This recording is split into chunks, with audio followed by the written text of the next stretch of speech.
It's that time of year again where the smell of pumpkin spice fills the air, leaves start changing, and the cold slowly starts to make its way in. And studies show that just 2 hours of workout a week is going to add 3 years to a person's life. And in just a couple hours, this empty AT&T store is going to be packed with people waiting to get their hands on the latest iPhone. He won 2 Stanley Cup trophies, both with the Chicago Blackhawks, one in 2013 and again in 2015. Even though he didn't play a single playoff game, his name was still engraved on the cup.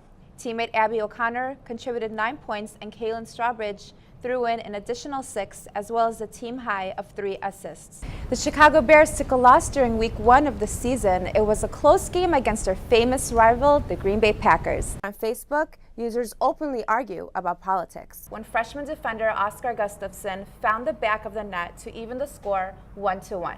The game starts at 7:30 p.m. tomorrow night. Don't be late.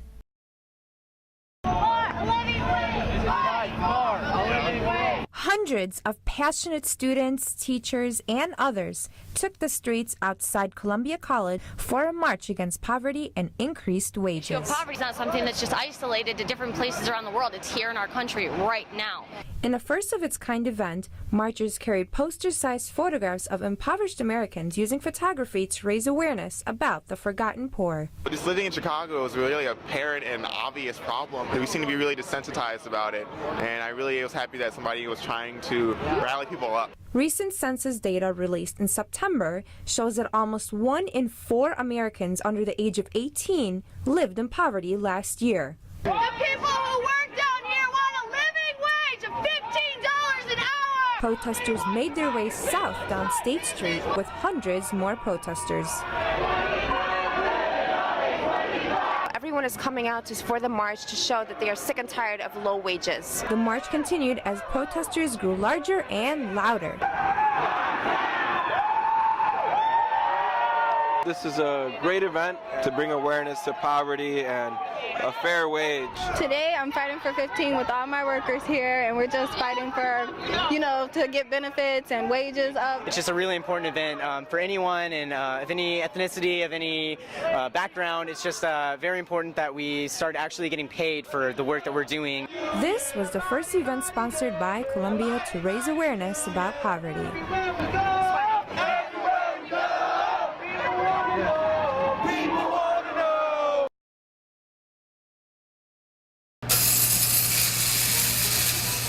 Yes, this gyros tastes just as satisfying as it looks.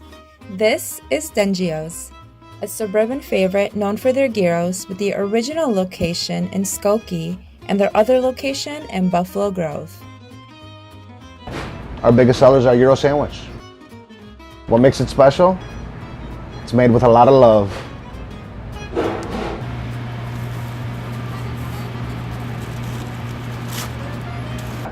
I'm Dimitri Savis. Welcome to Dengio's.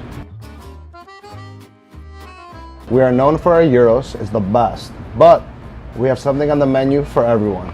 Chicken, ribs, salads, beef, burgers, hot dogs, the best.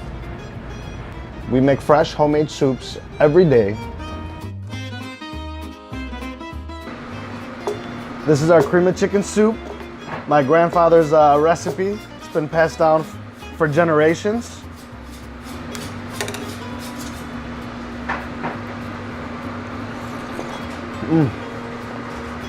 The best. Dengio's was founded in 1973 by Dimitrios Atsavis, who has since passed on the restaurant to his son George, who has passed on the legacy to his son Dimitri Atsavis. I started when I was about probably 13, 14 years old. I wanted to go to summer camp. My dad's like, nope, you gotta come to work. And his lifetime goals? To keep the legacy going, keep the store going, get as busy as possible, and just, make my grandfather proud and my father proud, and work as hard as they did. And there you have it. Great food and good atmosphere. Next time you're hungry, come on by.